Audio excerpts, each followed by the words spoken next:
Thank you very much. Thank you very much, please. Great honor.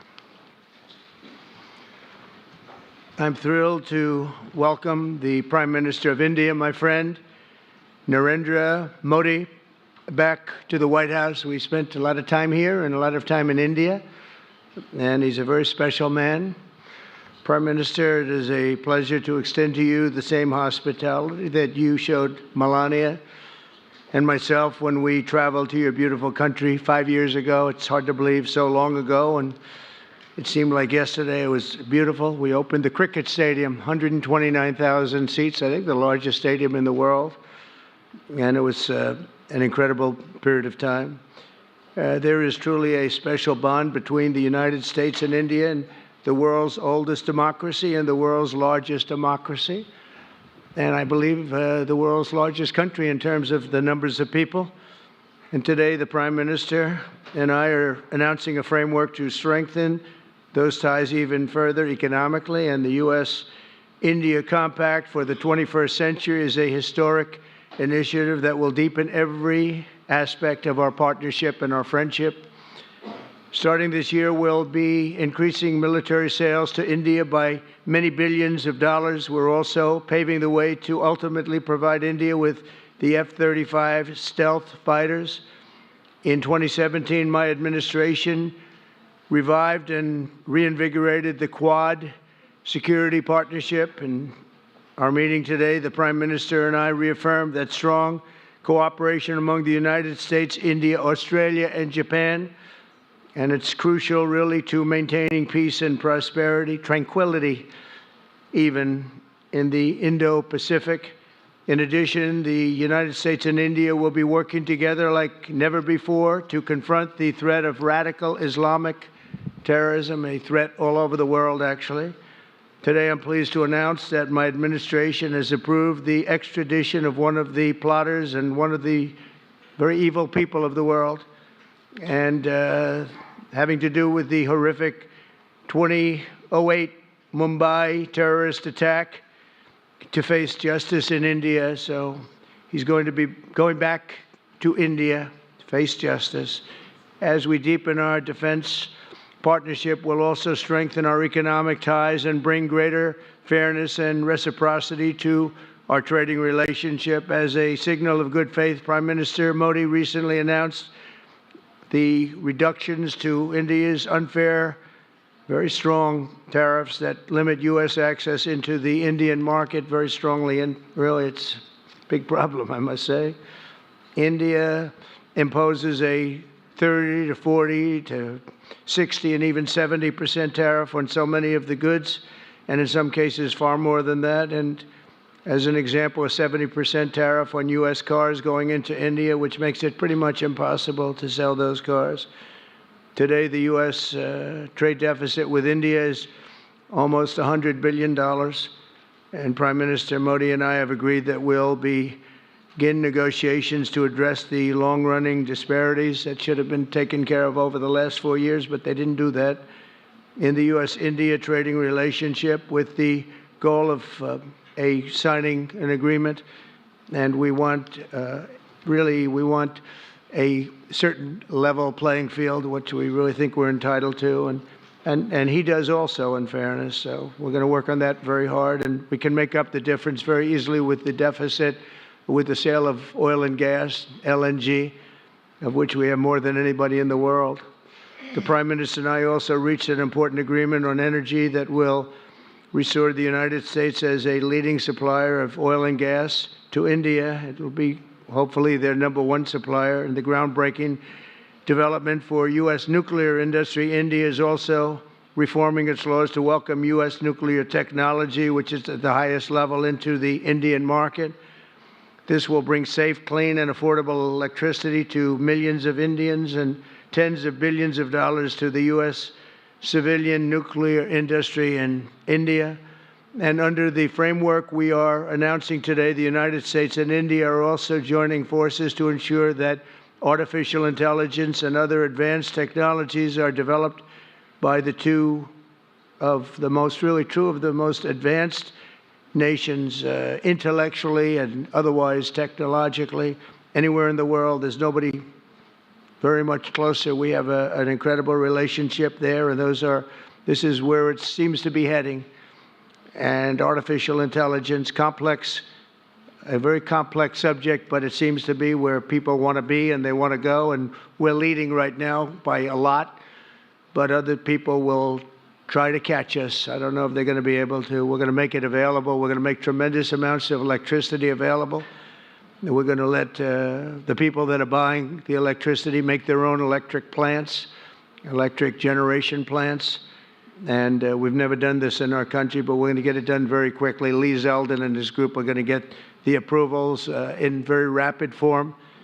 And we're calling it a national emergency, and that's exactly what it is. So we're going to remain at the top of the AI, or artificial intelligence, I think, for a long time to come. And we're going to be working very closely with India and other countries on that. But right now, we're the leader by quite a bit. Finally, we agreed to work together to help build one of the greatest trade routes in all of history. It will run from India to Israel to Italy and onward to the United States, connecting our partners by ports, railways, and undersea cables, many, many undersea cables. It's a big development. It's a lot of money going to be spent, and we've already spent some, but we're going to be spending a lot more in order to stay advanced and stay the leader. I'm pleased to report that with today's announcements, the friendship between the United States and India is the strongest I believe it's ever been. I think our relationship is the best it's ever been between two leaders of the two countries, and it's an honor to say that. I'd like to now invite the Prime Minister to say a few words, and then we'll take some questions, and we appreciate you all being here. Thank you very much. Thank you very much.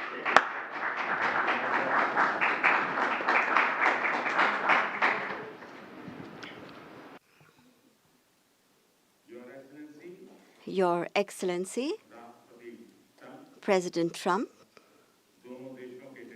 delegates of both countries, friends from the media, Namaskar. I would like to, first of all, express my heartfelt gratitude to my dear friend, President Trump, for the grand welcome and hospitality accorded to me. President Trump's leadership has been instrumental in nurturing India-US ties and making them vibrant. I could feel today the same enthusiasm, the same enthusiasm, the same energy, the same commitment that we had worked with during our first term. Our discussions today highlighted our pride in our accomplishments during his first term, the deep mutual trust that we share, and also the resolve to attain new goals. We also agreed that the partnership and cooperation between India and the US can shape a better world. Friends, the people of America are aware of President Trump's motto, "Make America Great Again," or MAGA. The people of America are well aware of it. The people of India, too, are focusing on both heritage and development as they move forward at a fast pace and with a firm resolve to ensure a developed India by 2047.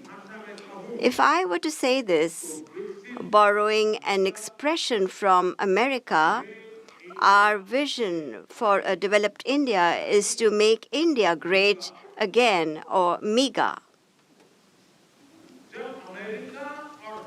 When America and India work together, that is, when it's MAGA plus MEGA, it becomes MEGA, a mega partnership for prosperity. And it is this mega spirit that gives new scale and scope to our objectives. Friends, today we have also set ourselves the target of more than doubling our bilateral trade to attain $500 billion by 2030. Our teams will work on concluding very soon a mutually beneficial trade agreement in order to ensure India's energy security. We will focus on trade in oil and gas. Investment in energy infrastructure will also increase. In the area of nuclear energy, we also discussed increasing cooperation on small modular reactors. Friends, America plays an important role in India's defense preparedness. As strategic and trusted partners, we are moving forward actively towards joint development, joint production, and transfer of technology. In the times to come as well, new technologies and equipment will enhance our capacities. We have decided to launch the Autonomous Systems Industry Alliance and a defense cooperation framework for the next decade will be prepared.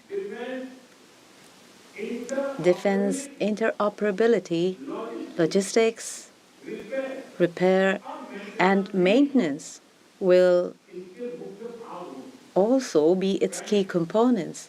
Friends, the 21st century is a technology-driven century. Close cooperation in the area of technology between countries that believe in democratic values can give new direction, strength, and opportunities to the entire humanity. India and the U.S. will jointly work in areas of artificial intelligence, semiconductors, quantum, biotechnology, and several other technologies. Today, we also agreed on trust, which stands for transforming relationships utilizing strategic technology. Under this, our focus will be on establishing strong supply chains for critical minerals, advanced materials, and pharmaceuticals. We have also decided to launch a recovery and processing initiative for strategic minerals like lithium and rare earths. We have had close cooperation with the U.S. in the area of space. The Nisar satellite, developed with mutual cooperation between ISRO and NASA, will soon be flying into space on an Indian launch vehicle. Friends, partnership between India and the U.S. strengthens democracy and strengthens democratic values and systems. We will work together to enhance peace, stability, and prosperity in the Indo-Pacific. The Quad will play a special role in this. During the Quad Summit scheduled to be held in India this year, we will expand cooperation in new areas with our partner countries. Under the IMEC and I2U2, we will work together for the development of economic corridors and in the area of connectivity. India and U.S. will stand strongly together in the fight against terrorism. We agree that in order to eliminate cross-border terrorism, we need concrete actions. And I'm very grateful to President Trump that he, in 2008, somebody who carried out genocide in India, that criminal is now going to be handed over to India, and I'm grateful to President Trump for this.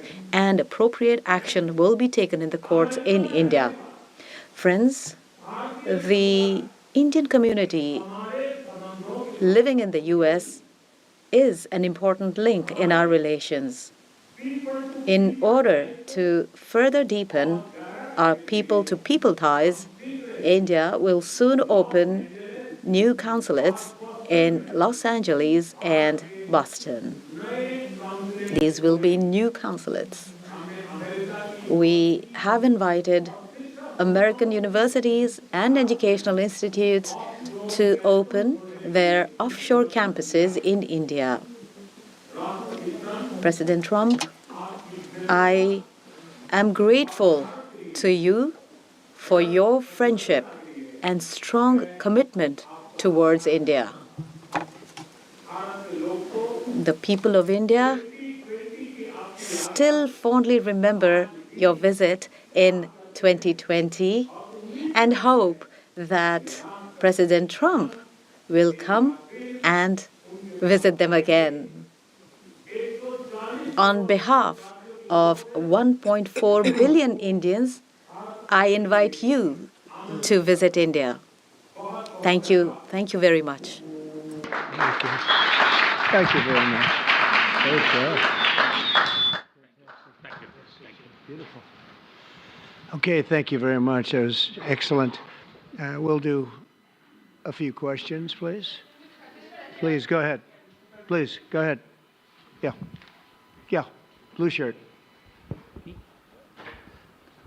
Thank you, Mr. President. People in India will naturally welcome your decision to extradite Thakur Rana to India back home. In that context, I would like to ask you a question about, in last few years, we have seen several groups in the U.S. raising anti-India voice, calling about separation, terrorism activities in India. Do you think that should continue here in the U.S. as well? You're going to have to go louder. Mr. President, people in India would be welcoming your decision to extradite Thakur Rana to... I can't understand a word he's saying. May I, sir? May I? May I, sir? Go ahead, back there. Mr. President, thank you. First, I want to ask Thank you very much. a question. You and the President, you both spoke about combating ISIS. You both sounded very excited about this partnership upcoming. And I was curious, how much more confident are you with President Trump leading this country that there will be peace through strength and you will have a successful partnership with the United States versus with Biden's incompetence and weakness over the last 4 years?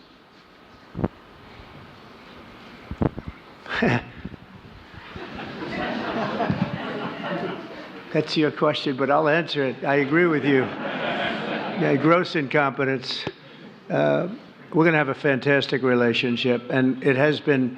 Look, the whole world's been set back over the last 4 years by the weakness of the United States, the weak leadership of the United States. But I think we've taken care of it in just 3 weeks. It seems to me that even some of the media that we wouldn't prefer has been writing that this is a much different country right now, that the world has a light over it. Not only our country, but the whole world. The Prime Minister told me that before, too, even over India. The world has a light. They need the United States to be strong and powerful, but good. And I think that's happened, and I think it's happened in a very short period of time. But I will tell you, we're going to have a fantastic relationship. And it'll make both countries much stronger.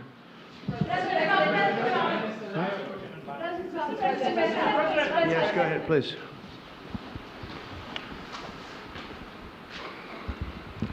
Okay, Geeta Mohan from India Today, sir. I'll just take my colleague Lalit Jha's question forward because you couldn't understand. Okay, fine. The question is about the fact that you've decided to extradite Thakur Rana. Thank you so much. India has been waiting to have him back in India to bring him to justice. But there are many other elements in the United States of America, particularly Khalistani separatists who've been working against Indian interests. How is the United States of America going to cooperate on that front with India?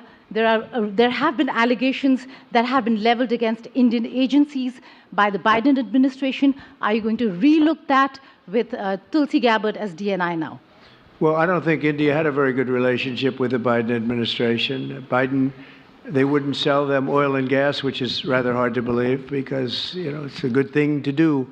And a lot of things happened that weren't very appropriate, I thought, between India and the administration, the Biden administration. But as you said, we're giving a very violent man, it seems to me. I mean, I don't know that he's been convicted yet or will be, but let's assume he's a pretty violent person. We're giving him back to India immediately. And there are more to follow because we have quite a few requests. So we work with India on crime. And we want to make it good for India, and it's very important. So that kind of a relationship is very important to us. Okay? Go ahead, please. Go ahead. Thank you. Mr. President, you've repeatedly called India a big abuser of trade and said it is really difficult to do business in India because of tariffs. You announced reciprocal tariffs today. I am hoping you can speak about what kind of reciprocal tariffs India can expect. Are you willing to make any concessions? And how can India head off these tariffs? I also have one for the Prime Minister. Well, India's been, to us, just about the highest tariffed nation anywhere in the world. They've been very strong on tariffs, and I don't blame them necessarily, but it's a different way of doing business. It's very hard to sell into India because they have trade barriers, very strong tariffs. We are right now a reciprocal nation. We are going to, if it's India or if it's somebody else with low tariffs, we're going to have the same. We're going to have whatever India charges, we're charging them. Whatever another country charges, we're charging them. So it's called reciprocal, which I think is a very fair way. We didn't have that. I was going to do that in my other term, and we had the greatest economy ever in the world. There's never been an economy like we had, and then we got hit with COVID. We had to focus on that, and I wasn't really in the mood to be putting it on Italy and Spain and France and India, frankly, and a lot of other countries because the world was very troubled until we got rid of that nightmare. But we had the strongest economy anywhere in the world during that fairly long period of time during my first term, as you know, and we didn't do the tariffs. We would have done the reciprocal tariffs, but we decided, and I decided, I think on a human basis, on a humane basis, not to do them because of the fact that there was such suffering all over the world. The last thing we needed to talk about is trade problems. But now we do. We're doing, we see a tremendous future for our country, but we felt that now it's finally time after 45 or 50 years of abuse that we will do, and this isn't India, this is among a lot of nations. The European Union is very difficult for us, very, very difficult. They tax our companies at levels that nobody's ever seen before. They take advantage of a lot of things, so we're not happy about that. China, of course, is terrible, and we've never taken in 10 cents until I was president. We've taken in hundreds of billions of dollars from China since I've been president in first term and now. And we have to do that just as a mechanism of fairness. And that's what I've done. And so we are being reciprocal with India. Whatever India charges, we charge them. So frankly, it no longer matters to us that much what they charge, because whatever they charge, I had discussions with India in the first term about the fact that their tariffs were very high, and I was unable to get a concession. So we're just going to do it the easy way, and we're just going to say whatever you charge, we charge. And I think that's fair for the people of the United States, and I think it's actually fair for India. Okay. To make any concessions, sir? Are you willing to make any concessions, sir? Any concessions? Go ahead, please. Ask to the A Prime question Minister, for the please. Prime Minister, please. Ask to the Prime Minister, please. Yes. Sorry. Yoshita Singh with Press Trust of India. Prime Minister, thank you, Mr. President. Prime Minister, the U.S. is giving a lot of push to curb illegal immigration, and India has been cooperating on this issue. How does India see this issue in the larger context? Thank you. I don't think this is a question that is about India only, but even globally you can talk about this issue. And we are of the opinion that anybody who enters another country illegally, they have absolutely no right to be in that country.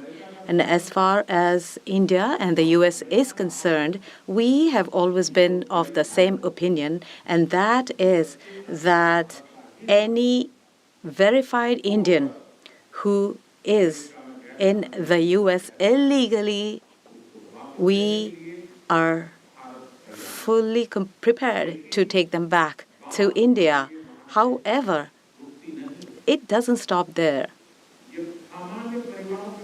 These are children of very ordinary families, and they are lured by big dreams and big promises. A lot of them are brought in without them knowing about why they're going to a country. And in fact, they are connected with a human trafficking system, and we have to make sure that we fight against this system. As far as the U.S. and India is concerned, I think what we should do is make efforts to make sure that we uproot these from within the system so that we can reduce or remove human trafficking. And basically, the young, vulnerable, poor people of India are fooled into coming over as illegal immigrants. And our bigger fight actually is against this ecosystem or this system that encourages such gangs to thrive. And I can tell you that India will completely support your endeavor in achieving this. Yes. Thank you, Mr. President. The question for the Prime Minister Modi first, if I may. I wanted to ask you: did you discuss any possible business deals with Elon Musk during your meetings today, Mr. Prime Minister? And Mr. President, I wanted to ask you: today you spoke about hoping to have three-way talks with President Xi and President Putin. What would you say to European leaders and other allies who may be concerned that you're apparently more keen to speak to America's adversaries than to its allies? Thank you. Well, maybe I'll just go in first on this one. We had some talks, and we told the European Union, we told the NATO people, largely they overlap, you have to pay more money because it's unfair what we're doing. We're doing a tremendous amount more. We're probably $200 billion more going into Ukraine, using for Ukraine to fight. And Europe has not really carried its weight in terms of the money. It's not equitable. And we want to see a counterbalance. We want to have them put up more money. They have to do that. At the same time, we had a very good conversation with President Putin yesterday, and we also had a very good conversation. I did in both cases with President Zelensky, and I think we're going to be able to do something. I think we're going to be able to make a deal, and I hope so, because it's a horrible war. It's a very terrible, bloody war with 1.5 million soldiers at least already dead on the battlefield, lying all over the fields like nobody's ever seen anything like it certainly since the Second World War. And so I think we're going to be able to do something. We're working with President Zelensky and with President Putin. And my impression is that I know that President Zelensky wants to make a deal. And I also feel that I know that President Putin wants to make a deal. I wanted to know that before I began any detailed discussions. But the meeting and the conversation, also the meeting with Steve Witkoff in Moscow, was a very successful one. And my phone call with him was a very successful one. Please.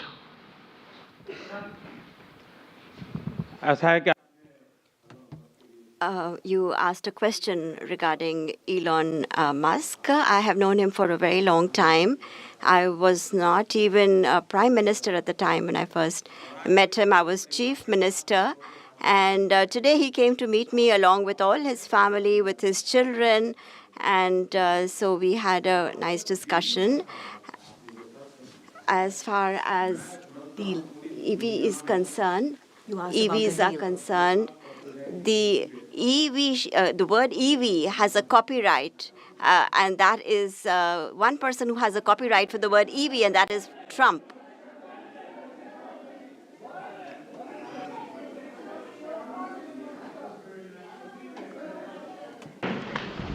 Thank you, Mr. President. Can I ask whether you discussed at all today the case of Gautam Adani, who's one of the wealthiest men in Asia and perceived as an ally of Prime Minister Modi? Prime Minister Modi, have you asked the President to take action on that case? Thank you. Firstly, India is a democratic country, and our culture and our thought philosophy is Vasudhaiva Kutumbakam, which basically means that the entire world is a family. Every Indian is my own family member. And when it comes to such personal matters, leaders of two countries will not get together on that topic and discuss anything on an individual matter. Go ahead, please. Yeah, please.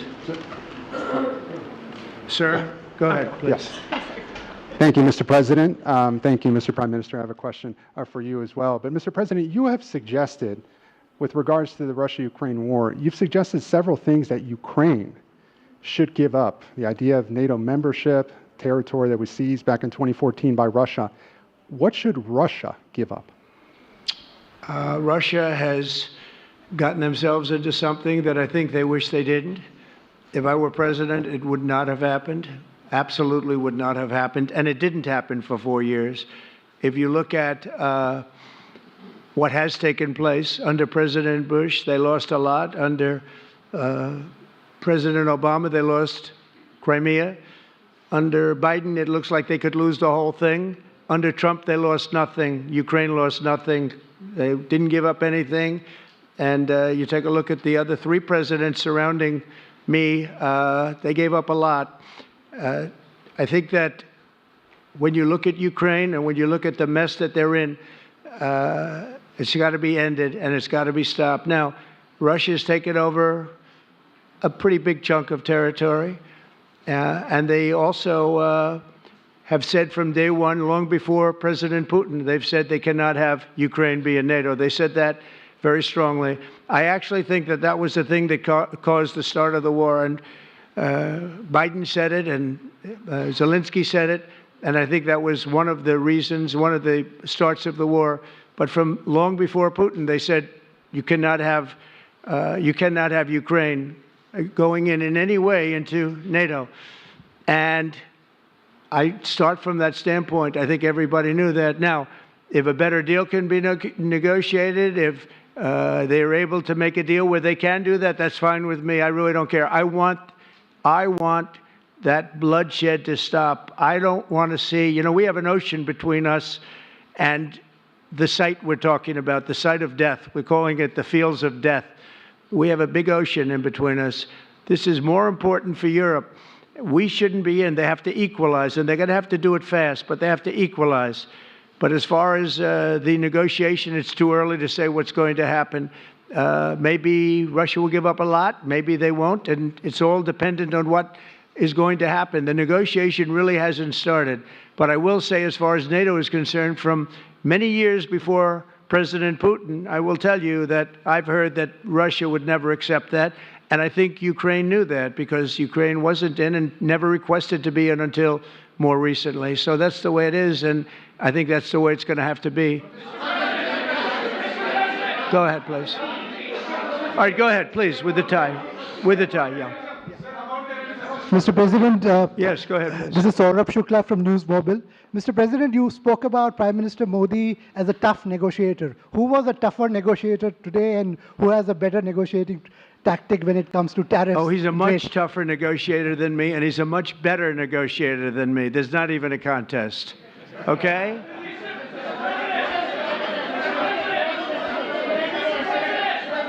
Yeah, go ahead, please. Go ahead. Go ahead. Reena Bhardwaj from ANI. How do you see this relationship between India and the United States to counter China? And what is your vision when it comes to India, brokering peace in the Ukraine and Russia conflict? Well, I think we're going to have a very good relationship with China. I got along with President Xi very well until COVID. That was a bridge too far. But until then, I got along with President Xi very, very well. We were very close as leaders go. I don't want to be naive, but as leaders go, I think we were very close. And I think that China is a very important player in the world. I think they can help us get this war over with Ukraine and Russia. And I look at India, I do see the skirmishes on the border, which are quite vicious, and I guess they continue to go on. If I could be of help, I'd love to help, because that should be stopped. That's been going on for a long time, and it's quite violent. It's quite violent. But I would hope that China and India and Russia and U.S. and all of us can get along. It's very important.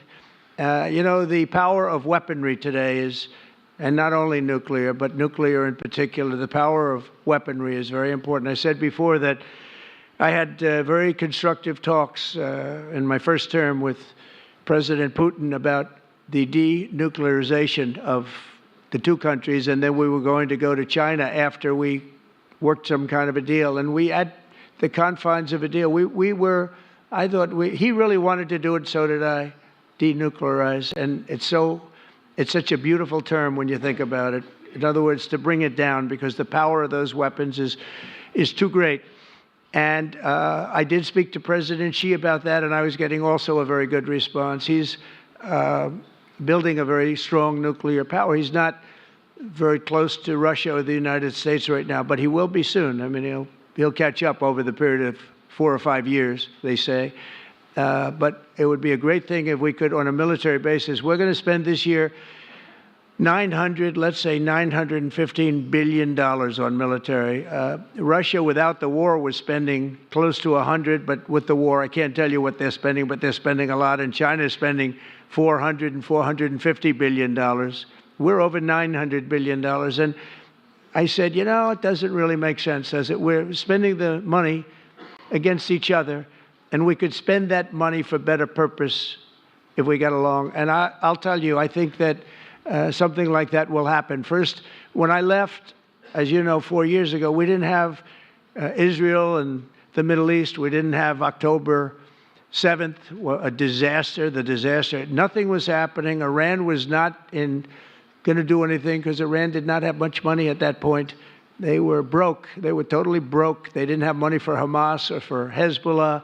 And you didn't have Russia with Ukraine, and that would never have happened. But now I come back and the whole world is on fire, so I have to put out the fires. But after I put out the fires, I'm going to meet with China and I'm going to meet with Russia, and we're going to see if we can de-escalate, if we can bring it down military, especially as it pertains to nuclear. Please.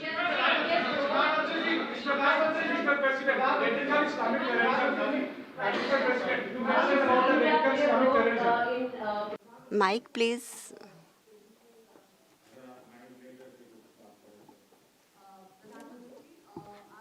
Prime Minister, how do you see India's role? You have had discussions with President Trump about de-escalating the conflict in Russia and Ukraine. As you know, I have been in constant contact with both Russia and Ukraine. I have also visited both countries. And many people are mistaken, and they feel that India is neutral. I would like to clarify, India is not neutral. We have taken a side, and we have taken the side of peace. And it is based on this principle of ours that in the presence of President Putin, I clearly said in front of the media that this is not the era of war. And even today, it is my conviction that solutions cannot be found on the battlefield. Ultimately, you have to come to the negotiating table. And India has constantly made efforts that there are talks that take place where both parties are present. It is only then that we will find a solution. The efforts being made by President Trump, I support them, I welcome them, and I would like that President Trump is successful as soon as possible so that the world is on the path to peace once again. Everybody, thank you very much. Thank you very much. And I very much appreciate the Prime Minister visiting our great country, and I do really appreciate it. We have so much in common, and all we want to do is have peace, and we want to have strength, and we want to have lots of different things together. But the relationship with India and with the Prime Minister has never been better. Thank you very much. Thank you.